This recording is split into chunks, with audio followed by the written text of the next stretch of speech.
Hi hi ಎಲ್ಲ big boss ಲವರ್ಸ್ಗೆ ನನ್ನ ಕಡೆಯಿಂದ ಬಿಗ್ ಹಾಯ್. ಏನು ಆ ನಿನ್ನೆ ಎಲ್ಲ ಒಂದು ವಿಷಯ ತುಂಬಾನೇ ಸೋಷಿಯಲ್ ಮೀಡಿಯಾದಲ್ಲಿ ಓಡಾಡ್ತಾ ಇದೆ. ನಮ್ಮ ಕಾವ್ಯ ಅವರು ಗಿಲ್ಲಿ ಅವರ ಸಿನಿಮಾದಲ್ಲಿ ಆಕ್ಟ್ ಮಾಡ್ತಾ ಇಲ್ಲ ಹೀರೋಯಿನ್ ಆಗಿ. ಅದೇ ರೀತಿ ಪಳಾರ್ ಸಿನಿಮಾದ ನಿರ್ದೇಶಕರಾಗ್ಲಿ ನಿರ್ಮಾಪಕರಾಗ್ಲಿ ಕಾವ್ಯ ಅವ್ರನ್ನ ಸಂಪರ್ಕ ಮಾಡಿಲ್ಲ ಅನ್ನೋದು ನಮ್ಗೆಲ್ಲರಿಗೂ ಗೊತ್ತಾಯ್ತು. ಕಾವ್ಯ ಅವರೇ ಒಂದು ಅವ್ರದೇ ಆದ ಸೋಷಿಯಲ್ ಮೀಡಿಯಾ ಪೇಜಲ್ಲಿ ಅವರೇ ಸ್ಟೋರಿ ಹಾಕಿದ್ರು. ಪಳಹರ್ ಸಿನಿಮಾಕ್ಕೂ ನನಗೂ ಯಾವುದೇ ಸಂಬಂಧ ಇಲ್ಲ, ನಾನು ಆ ಸಿನಿಮಾದ ಭಾಗವಲ್ಲ ಅಂತ. ಸರಿಯಾ? ಓಕೆ, ಫೈನ್, ಆಯ್ತಾ. ಅವರು ಕ್ಲಿಯರಿಟಿ ಕೊಟ್ಟಿದ್ದಾರೆ ಕಾವ್ಯ ಅವರು, ಅದು ಸರಿ. ಆದ್ರೆ ಇನ್ನೂ ಕೂಡ ತುಂಬಾ ಫ್ಯಾನ್ಗಳು ಒಂಥರ ಹುಚ್ಚು ಪ್ರೀತಿ ಅಂದ್ಲೋ ಅಭಿಮಾನ ಅಂದ್ಲೋ ಗೊತ್ತಿಲ್ಲ, ಇನ್ನೂ ಕೂಡ ಹೋಪ್ಸ್ ಇಟ್ಕೊಂಡಿದ್ದಾರೆ. ಕಾವ್ಯನೇ ಗಿಲ್ಲಿ ಅವರ ಪಳಾರ್ ಸಿನಿಮಾದ ಹೀರೋಯಿನ್ ಅಂತೇಳಿ ಇನ್ನೂ ಹೋಪ್ಸ್ ಇಟ್ಕೊಂಡಿದ್ದಾರೆ. ಏನೇನೆಲ್ಲ ಆಯ್ತಾ ಅವರು ಹೋಪ್ಸ್ ಇಟ್ಕೊಂಡಿದ್ದಾರೆ ಅಂದ್ರೆ ಅದು ಹಾಗೆ ಅದು ಹೀಗೆ ಆಯ್ತಾ ಏನೇನೆಲ್ಲ ಹೇಳ್ತಾ ಇದ್ದಾರೆ. ಬಟ್ ನಾನು ನಿಮ್ಗೊಂದು ಕ್ಲಿಯರಿಟಿ ಕೊಡಕ್ಕೆ ಅಂತಾನೆ ಈ ವಿಡಿಯೋ ಮಾಡ್ತಾ ಇರೋದು. ಇದಕ್ಕೊಂದು ಎಂಡ್ ಕಾರ್ಡ್ ಇದಕ್ಕೆ ಎಂಡ್ ಕಾರ್ಡ್ ಕೊಡ್ಲಿಲ್ಲ ಅಂತಂದ್ರೆ ಇದು ಹಿಂಗೆ ಮುಂದುವರ್ಕೊಂಡು ಹೋಗುತ್ತೆ. ಕಾವ್ಯ ಅವರು ಒಂದು ಸಿನಿಮಾದಲ್ಲಿ ಆಕ್ಟ್ ಮಾಡ್ತಾ ಇದ್ದಾರೆ, ಅವ್ರ ಪಾಡಿಗೆ ಅವ್ರ ಶೂಟಿಂಗ್ ನಡೀತಾ ಇದೆ. ಕಾವ್ಯ ಅವರು ಆಕ್ಟ್ ಮಾಡ್ತಾ ಇದ್ದಾರೆ, ಅವ್ರ ಪಾಡಿಗೆ ಅವ್ರು ಶೂಟಿಂಗ್ ಮಾಡ್ತಾ ಇದ್ದಾರೆ. ಸರಿಯಾ? ಗಿಲ್ಲಿ ಮತ್ತು ಕಾವ್ಯ ಅವರ ಒಂದು ಏನು ಫ್ರೆಂಡ್ಶಿಪ್ ಏನಿದೆ, ಒಂದು ಬಾಂಡಿಂಗ್ ಏನಿದೆ, ಅದು ಬಿಗ್ ಬಾಸ್ ಅಷ್ಟೇ ಗಟ್ಟಿಯಾಗಿದೆಯಾ ಅಂತ ನನ್ನನ್ನು ಕೇಳೋದಾದ್ರೆ ಖಂಡಿತವಾಗ್ಲೂ ಇಲ್ಲ. ಜಸ್ಟ್ ಫ್ರೆಂಡ್ಸ್ ಅನ್ನೋದು ಗೊತ್ತಾಗ್ತಾ ಇದೆ ಬಲ್ಲ ಮೂಲಗಳಿಂದ. ನಾನು ಕೂಡ ಇದ್ರ ಬಗ್ಗೆ ತುಂಬಾ ತಲೆ ಕೆಡಿಸ್ಕೊಂಡಿರ್ಲಿಲ್ಲ. ಈಗ ಒಂದೊಂದನ್ನೇ ನಾವು ತೆಗೆದು ನೋಡೋತ್ತಿಗೆ, ಒಂದೊಂದು ಪಾಯಿಂಟ್ಗಳನ್ನ ಯೋಚನೆ ಮಾಡೋತ್ತಿಗೆ ಕಾವ್ಯ ಮತ್ತು ಗಿಲ್ಲಿ ಅವರ ಒಂದು ಫ್ರೆಂಡ್ಶಿಪ್ ಏನಿದೆ ಅದು ಜಸ್ಟ್ ಫ್ರೆಂಡ್ಶಿಪ್ ಆಗಿದೆ ಅಷ್ಟೇ, ಬಿಟ್ರೆ ಬೇರೆ ಯಾವುದೇ ಊಹಾಪೋಹಗಳೇನಿದೆ ಅದು ಯಾವುದೂ ಅಲ್ಲ ಅಂತ. ಇದಕ್ಕೆ ನಮ್ಮ ಕಾವ್ಯ ಅವರನ್ನೇ ಜೂನ್ 26ನೇ ತಾರೀಕು ಒಂದು ಕ್ಲಿಯರಿಟಿ ಪೋಸ್ಟ್ ಹಾಕಿದ್ದಾರೆ ಇನ್ಸ್ಟಾಗ್ರಾಮ್. ನಾನು ಅದ್ರ ಬಗ್ಗೆ ವಿಡಿಯೋ ಕೂಡ ಮಾಡಿದ್ದೆ, ಆದ್ರೆ ಫ್ಯಾನ್ಸ್ಗಳು ಅದನ್ನ ಒಪ್ಕೊಳಕ್ಕೆ ರೆಡಿ ಇರಲಿಲ್ಲ. ನಾನು ಅವತ್ತೇನೆ ಕೆಲವೊಂದು ಪಾಯಿಂಟ್ಗಳನ್ನು ಕೂಡ ಹೇಳಿದ್ದೆ, ಸರಿಯಾ? ಬಟ್ ಫ್ಯಾನ್ಸ್ಗಳು ಅದನ್ನ ಒಪ್ಕೊಳಕ್ಕೆ ರೆಡಿ ಇಲ್ಲ. ಇಲ್ಲಿ ಕಾವ್ಯ ತುಂಬಾನೇ ಕ್ಲಿಯರ್ ಆಗಿ ಒಂದು ಪೋಸ್ಟ್ ಅಲ್ಲಿ ಕ್ಯಾಪ್ಷನ್ ಕೂಡ ಹಾಕಿದ್ರು. ಅದು ಯಾವತ್ತು ಅಂತ ನೋಡೋದಾದ್ರೆ ಜೂನ್ 26ನೇ ತಾರೀಕು ಅಂತ ಕಾಣುತ್ತೆ. ಜೂನ್ 26ನೇ ತಾರೀಕು. ಈ ಪೋಸ್ಟು ನಿಮ್ಮೆಲ್ಲರಿಗೂ ಗೊತ್ತಿರುತ್ತೆ. ಈ ಪೋಸ್ಟು ತೋರಿಸ್ಬಿಡ್ತೀನಿ ಹತ್ರಕ್ಕೆ ಬಂದು ಯಾವ ಪೋಸ್ಟು ಅಂತ ನೋಡಿ. ಈ ಪೋಸ್ಟು ನಿಮ್ಮೆಲ್ಲರಿಗೂ ಗೊತ್ತಿರುತ್ತೆ. ಈ ಪೋಸ್ಟ್ ನಿಮಗೆ ಗೊತ್ತಿದೆ ತಾನೆ, ಕಾವ್ಯ ಅವ್ರದ್ದು. ಇದನ್ನ ಜೂನ್ 26ನೇ ತಾರೀಕು ಹಾಕಿದ್ದಾರೆ. ಇದ್ರಲ್ಲಿ ಒಂದು ಕ್ಯಾಪ್ಷನ್ ಕೂಡ ಹಾಕಿದ್ದಾರೆ. ಈ ಕ್ಯಾಪ್ಷನ್ನ ಇಂಗ್ಲಿಷ್ ಅಲ್ಲಿ ಹಾಕಿದ್ದಾರೆ. ನಾನು ಕನ್ನಡದಲ್ಲಿ ಫಸ್ಟ್ ಎಕ್ಸ್ಪ್ಲೇನ್ ಮಾಡ್ಬಿಡ್ತೀನಿ. ನಾನು ಯಾಕೆಂದ್ರೆ ನಿಮ್ಗೆ ಯಾವ ವಿಡಿಯೋದಲ್ಲಿ ಹೇಳ್ಬಿಟ್ಟಿದ್ದೀನಿ, ನಾನು ಅವತ್ತು ನಿಮ್ಗೆಲ್ಲ ಹೇಳ್ಬಿಟ್ಟಿದ್ದೆ. ಇದೊಂಚೂರು ಕನ್ನಡದಲ್ಲಿ ಹೇಳ್ಬಿಡ್ತೀನಿ ನಿಮ್ಗೆ. ಅವರ ಕ್ಯಾಪ್ಷನ್, ಕಾವ್ಯ ಅವರ ಪೋಸ್ಟಿನ ಕೆಳಗೆ ಇರುವಂತಹ ಕ್ಯಾಪ್ಷನ್: ಕಮೆಂಟ್ ವಿಭಾಗದಲ್ಲಿ ಸ್ಕ್ರೀನ್ ಪ್ಲೇಗಳನ್ನು, ಊಹಾಪೋಹದ ಕಥೆಗಳನ್ನು, ಅವತ್ತು ಇಂಗ್ಲಿಷಲ್ಲಿ ಹೇಳಿದ್ವಿ, ಇವತ್ತು ಕನ್ನಡದಲ್ಲಿ ಹೇಳ್ತಾ ಇದ್ದೀನಿ ನಿಮಗೆ ಅರ್ಥ ಆಗಲಿ ಅಂತ. ಸರಿಯಾ? ಕಮೆಂಟ್ ವಿಭಾಗದಲ್ಲಿ ಹೊಸ ಸ್ಕ್ರೀನ್ ಪ್ಲೇಗಳನ್ನು, ಊಹಾಪೋಹದ ಕಥೆಗಳು ಅಂತೇಳಿ ಬ್ರಾಕೆಟ್ ಹಾಕಿ ತಿಳಿದುಕೊಳ್ಳಲು ಎದುರು ನೋಡುತ್ತಿದ್ದೇನೆ ಅಂತೇಳಿ ಒಂದು ಇದನ್ನ ಹಾಕಿದ್ದಾರೆ.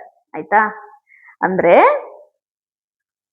ನೀವು ಏನು ಕಮೆಂಟ್ ಸೆಕ್ಷನ್ ನಲ್ಲಿ ಹೊಸ ಸ್ಕ್ರೀನ್ ಪ್ಲೇ, ಆಯ್ತಾ, ಹೊಸ ಸ್ಕ್ರೀನ್ ಪ್ಲೇಗಳು ಮತ್ತು ಊಹಾಪೋಹದ ಕಥೆಗಳನ್ನ ಹಾಕ್ತಾ ಇದ್ದೀರಲ್ಲ, ಇದನ್ನ ನಾನೇ ತಿಳ್ಕೋಬೇಕು ಅಂತ ಅನ್ಕೊಂತಾ ಇದ್ದೀನಿ ಅಂತ ಅವ್ರು ಹಾಕಿದ್ದಾರೆ. ಸರಿಯಾ? ಅದಾದ್ಮೇಲೆ ನನ್ನ ಜೀವನ ಚರಿತ್ರೆಯನ್ನು ಚೆನ್ನಾಗಿ ಸ್ಕೆಚ್ ಮಾಡಲಾಗಿದೆ. ಅಂದ್ರೆ ಅವರು ಇದನ್ನ ತುಂಬಾ ಚೆನ್ನಾಗಿ ಹಾಕಿದ್ದಾರೆ. ನೀವೇನೇನೆಲ್ಲ ಅಂದ್ಕೊಂತಿದ್ದೀರಾ ಅದೆಲ್ಲವೂ ಕೂಡ ಊಹಾಪೋಹಗಳು, ನಿಮ್ಮ ಸ್ಕ್ರಿಪ್ಟೇ, ನಿಮ್ಮ ಸ್ಕ್ರೀನ್ ಪ್ಲೇನೆ, ಅದಕ್ಕೂ ನನಗೂ ಸಂಬಂಧ ಇಲ್ಲ. ಇಲ್ಲಿ ಕಾವ್ಯ ಅವರ ರಿಪ್ಲೈ ಮತ್ತೆ ಕ್ಲಿಯರಿಟಿ ಇಷ್ಟೇ: ನಿಮ್ಮ ಸ್ಕ್ರೀನ್ ಪ್ಲೇ, ಆಯ್ತಾ, ನಿಮ್ಮ ಊಹಾಪೋಹದ ಕಥೆಗಳಿಗೆ ನೀವೇ ಜವಾಬ್ದಾರರು, ನಾನಲ್ಲ, ಅದಕ್ಕೂ ನನಗೂ ಸಂಬಂಧ ಇಲ್ಲ. ಆಯ್ತಾ. ಕಮೆಂಟ್ ಸೆಕ್ಷನ್ ನಲ್ಲಿ ನೀವೇನು ಅತ್ತಿಗೆ ಅಂತ ಕರೆಯೋದಾಗಿರ್ಲಿ, ನಿಮ್ಮ ಊಹಾಪೋಹದ ಕಟ್ಟು ಕತೆಗಳು ಕನಸುಗಳನ್ನ ಕಟ್ಟಿ ಅಲ್ಲಿ ಕಮೆಂಟ್ ಮಾಡೋದಾಗ್ಲಿ, ಅದ್ ಯಾವುದು ಆಯ್ತಾ ನನ್ನ ಸ್ಟೋರಿ ಅಲ್ಲ. ಅದು ಅವೆಲ್ಲ ಊಹಾಪೋಹದ ಕತೆಗಳು. ನಿಮ್ಮ ಸ್ಟೋರಿ, ನಿಮ್ಮ ಸ್ಕ್ರೀನ್ ಪ್ಲೇ, ಅದಕ್ಕೂ ನನಗೂ ಸಂಬಂಧ ಇಲ್ಲ.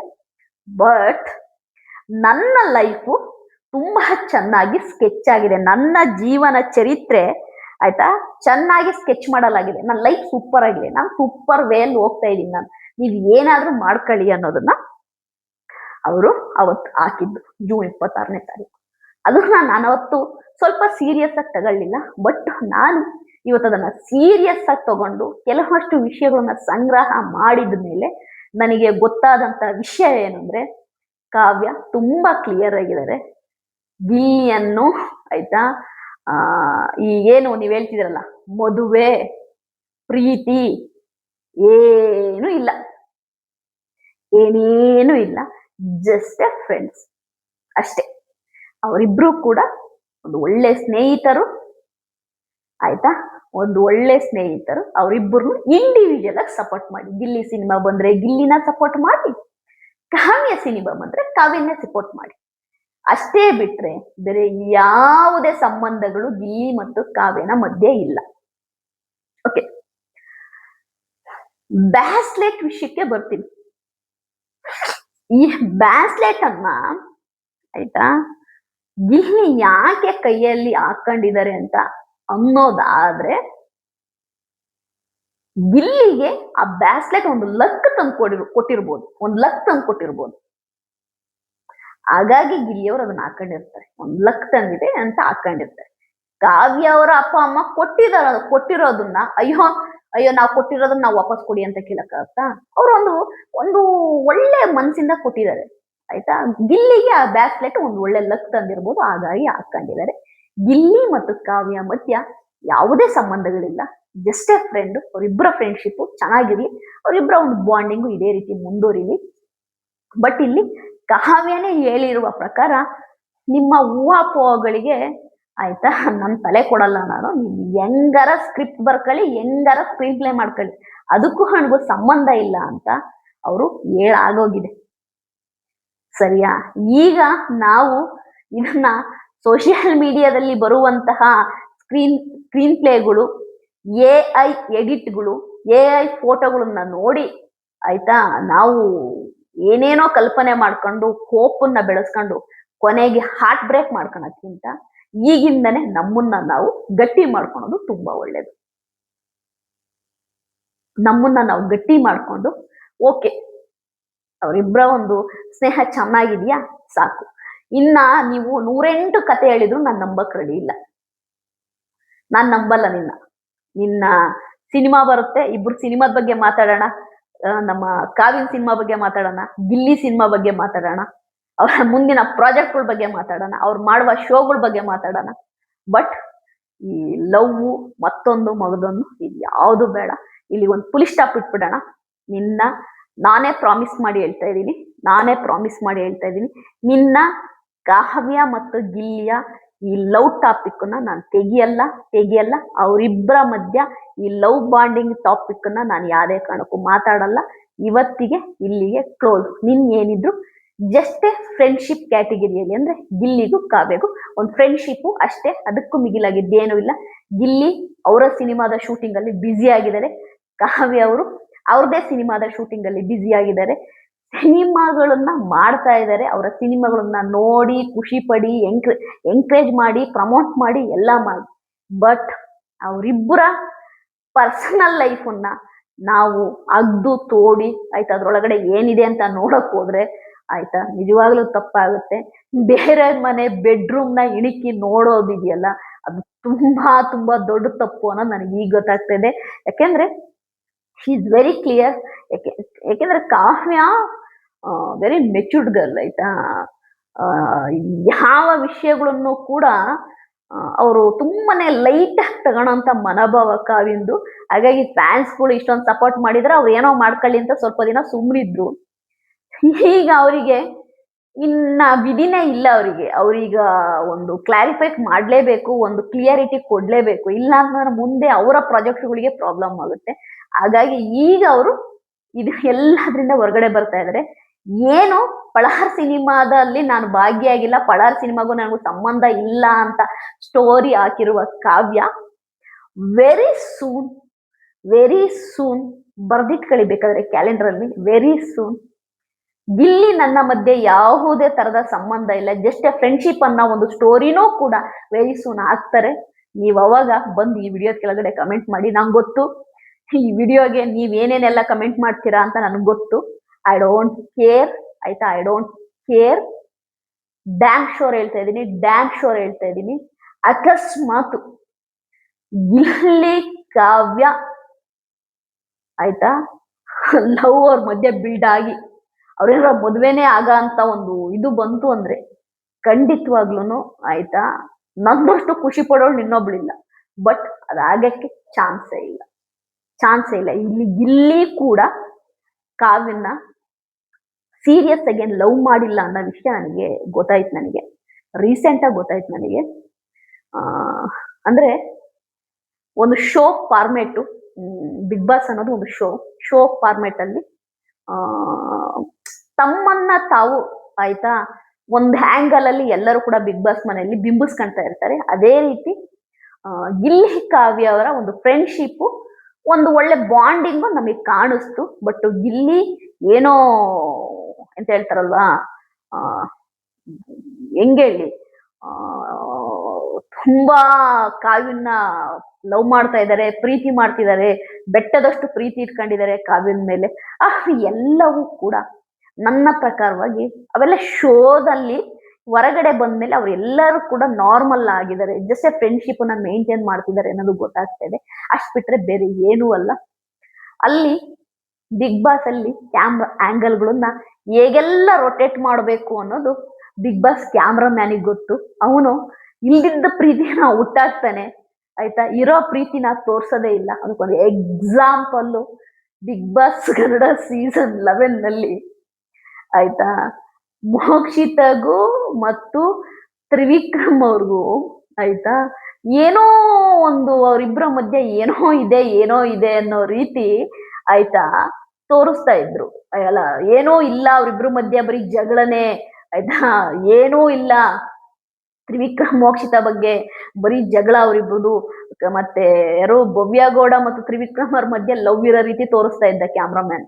End of the day phenol ನೋಡಿದ್ರೆ ಅದು ಬಿಟ್ಟ ಆಯ್ತಾ ಮೋಕ್ಷಿತ ಮತ್ತು ನಮ್ಮ ಯಾರ್ದು ತ್ರಿವಿಕ್ರಮ್ ಅವ್ರದ್ದು ಒಂದು ಇದು ತೋರ್ಸುದ ಆಯ್ತಾ. ಹಂಗೆ ಅವನ್ ಇಷ್ಟ, ಅವ್ನು ಹೆಂಗೋ ರೊಟೇಟ್ ಮಾಡ್ತಾ ಇರ್ತಾನೆ. ಇನ್ನೂ ನಿಮಗೆ ಹೇಳ್ಬೇಕು ಅಂದ್ರೆ